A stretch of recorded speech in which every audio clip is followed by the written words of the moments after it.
Assalamualaikum warahmatullahi wabarakatuh. Kali ini Hashtag TV akan membahas salah seorang sahabat dari Rasulullah SAW yang ikut dalam perang Uhud. Namun Rasulullah SAW berkata bahwa ia adalah ahli neraka. Siapakah dia dan apa yang ia lakukan sehingga Rasulullah SAW menjulukinya sebagai ahli neraka? Berikut ulasannya. Di perang Uhud, di tengah pasukan muslim, ada seorang munafik yang ikut bergabung dalam pasukan. Kuzman namanya. Pada awalnya, ia tidak mau ikut bersama rombongan pasukan muslim karena sakit hati atas ucapan Rasulullah SAW bahwa ia adalah ahli neraka. Karena itulah, ia diam saja di rumah saat kaum muslimin pergi untuk berperang. Keesokan harinya, setelah keberangkatan kaum muslimin, beberapa perempuan Bani Zafar menemuinya lalu mencela dan mengecamnya. "Hai Kuzman, orang lain keluar untuk berperang, sedangkan kau diam saja di rumahmu. Apa kau tidak malu? Mestinya kau merasa malu berdiam diri di rumah seperti perempuan." Ia tidak menjawab sepatah kata pun, alih-alih ia pergi menghindari mereka. Namun, para perempuan itu mengejarnya dan berkata lagi, "Sungguh, kau seperti perempuan. Kau mau keluar untuk berperang, sedangkan kau duduk nyaman di rumah." Karena terus-terusan dikecam dan dikatai perempuan, harga diri Kuzman terbangkit, disertai rasa amarah karena para perempuan itu terus mengejarnya. Ia bergegas memasuki rumah dan keluar lagi membawa pedang, tombak, dan perisainya. Kemudian ia menaiki hewan tunggangannya dan bergerak menuju Uhud, menyusul Rasulullah SAW dan pasukan muslim. Ia tiba di perkemahan kaum muslim ketika Rasulullah SAW merapikan barisan. Kuzman berjalan dari barisan paling belakang hingga tiba di barisan paling depan. Kelak, saat perang berkecambuk, ia termasuk di antara barisan muslim yang pertama melemparkan tombak. Ia memang dikenal mahir melemparkan tombak, hingga lemparan tombaknya itu melayang jauh dan ringan bagaikan lontaran anak panah. Ia bertarung dengan penuh keberanian sambil berteriak kencang. Setelah melempar tombak, ia hunus pedangnya lalu mengayunkannya menyerang musuh dengan ganas. Kaum muslimin yang melihatnya merasa takjub dan bertanya-tanya, mungkinkah orang berperang seperti ini menjadi ahli neraka? Bagi mereka, keberanian dan kesungguhan Kuzman dalam berperang benar-benar membuat takjub, sehingga rasanya tidak mungkin jika ia dimasukkan sebagai ahli neraka. Saat perang Uhud, para pembawa panji Quraisy menjadi sasaran utama kaum muslimin. Saat panji dipegang oleh Abu Said, Sa'ad bin Abi Waqqas membunuhnya. Kemudian panji kaum musyrik diambil alih oleh Masafi bin Abi Talha. Namun lagi-lagi, ia menjadi sasaran empuk pasukan muslim. Tombak yang dilemparkan oleh Hashim ibnu Sabit itu melukai tubuh Masafi hingga ia berjalan terhuyung-huyung sambil tetap memegang panji. Karena Masafi tak sanggup lagi berdiri, panji Quraisy dibawa oleh saudaranya yaitu Al-Haris ibnu Talha. Namun lagi-lagi Hashim menyerangnya dan berhasil membunuhnya. Panji kaum musyrik kemudian dibawa oleh saudaranya Masafi dan Al-Haris yaitu Kilab bin Abi Talha yang akhirnya tewas dibunuh oleh Kuzman. Ketika itulah kaum muslimin semakin merasa takjub. Mereka memuji-muji Kuzman sambil bertanya-tanya dalam hati, mungkinkah orang seperti ini menjadi ahli neraka? Syuraih ibnu Qanid mengambil dan membawa panji kaum musyrik lalu bergerak cepat menuju barisan kaum muslim, hanya untuk menyongsong kematiannya. Ia mati terbunuh ditebas oleh seorang muslim. Panji Quraisy kemudian dibawa oleh Sawab, budak milik keluarga Abu Dar. Kuzman menghadang dan menyergapnya lalu membabat tangan kanannya. Sawab memegang panji dengan tangan kirinya. Kuzman terus mendesak lalu membabat tangan kirinya hingga Sawab memeluk panji Quraisy itu dengan kedua pangkal lengannya dan melindunginya dengan punggungnya. Sawab berteriak, "Wahai Bani Abu Dar, apakah kalian akan menyerah?"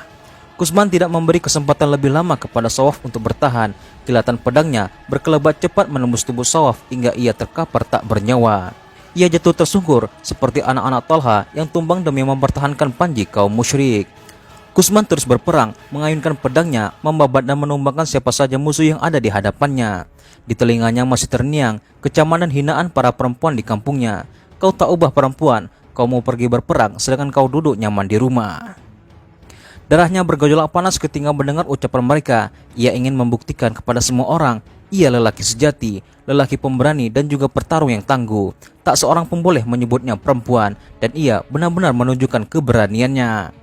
Setelah banyak Quraisy yang tumbang di tangannya, ia terus bergerak lincah menembus barisan musyrik dan membabat semua musuh yang ditemuinya.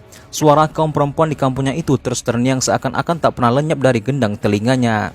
Ucapan mereka itu menjadi minyak yang menyalakan semangat perangnya.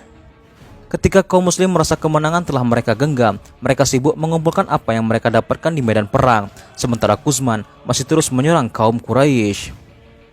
Pedang Kutsman patah setelah berperang cukup lama sehingga ia berteriak, "Kematian lebih baik daripada kabur meninggalkan medan perang. Hai orang Aus, bertarunglah kalian sampai mati dan lakukanlah seperti yang aku lakukan." Kemudian ia berlari cepat menyerbu barisan musyrik. Kaum muslim yang melihatnya berkata, "Ia pasti terbunuh." Namun tak lama kemudian ia terlihat keluar lagi dari barisan musyrik dan berteriak, "Hadapilah aku orang Zafari." Lalu ia kembali lompat dan berlari menyerbu pasukan musyrik. Kaum muslimin yang melihatnya kembali berkata, "Ia pasti terbunuh kali ini." Tetapi tak lama kemudian ia muncul lagi dan berteriak, "Hadapilah aku orang Zafari." Tak lama berselang, Ka'ab bin Malik yang mendapatkan luka cukup serius ketika pasukan Quraisy menyerang balik. Melihat Kutsman keluar dari barisan orang musyrik lalu melompat menghadang Khalid al-Khuwailid. Keduanya bertarung dan Kutsman masih terlalu tangguh bagi Khalid. Tidak butuh waktu lama, Kutsman menebaskan pedangnya membabat leher Khalid hingga ia jatuh terkapar. Sebelum Kutsman membunuhnya, Khalid al-Khuwailid menyerang kaum muslimin sambil berteriak, "Kumpulkanlah mereka sebagaimana kalian mengumpulkan kambing gembalaan." Khalid al-Khuwailid yang mengenakan baju zirah dan helm perang ia berteriak lagi, "Wahai Quraisy, jangan membunuh Muhammad. Tangkap dan tawanlah dia hingga kita mengetahui apa yang bisa ia lakukan." Setelah membunuh Khalid al-Khuwailid, Kutsman mengambil pedangnya lalu beranjak pergi. Lalu ia melihat seorang penunggang kuda Quraisy yang wajahnya tidak terlihat kecuali kedua matanya. Kutsman loncat menyerang dan menyabarkan pedangnya hingga penunggang kuda itu jatuh tersungkur. Ternyata orang itu adalah Al-Walid ibnu Al-Ash ibnu Hisam al-Makhzumi. Saat pasukan muslim mulai merapikan lagi barisannya setelah dilanda kepanikan akibat serangan balik Quraisy yang menghancurkan mereka, Kutsman masih bertarung, mengayunkan pedangnya ke setiap musuh. Hingga saat itu, ia membunuh 7 orang Quraisy dan ia sendiri mendapatkan cukup banyak luka. Ketika pasukan muslimin mulai merapikan barisan, Kutsman bertemu dengan Qatadah ibnu Nu'man yang menyapanya dan berkata, "Hai Abu Al-Ghaidak." Kutsman berkata, "Ya, ini aku." Qatadah ibnu Al-Nu'man berkata, "Kuucapkan selamat kepadamu karena kau mendapatkan kesyahidan." Kutsman berkata, "Demi Allah, aku berperang bukan karena agama. Aku berperang semata-mata demi harga diriku. Ketika Quraisy datang menyerang, aku menghadapinya." Suara Kutsman terdengar lemah dan terbata-bata. Beberapa luka di tubuhnya mengalirkan darah hingga wajahnya terlihat pucat dan tubuhnya semakin lemah. Wajahnya meringis menahan rasa sakit yang hebat. Akhirnya, karena merasa tak tahan lagi, Kutsman mengambil sebatang anak panah lalu menusukkan dadanya sendiri dengan anak panah itu. Ia pun mati karena bunuh diri.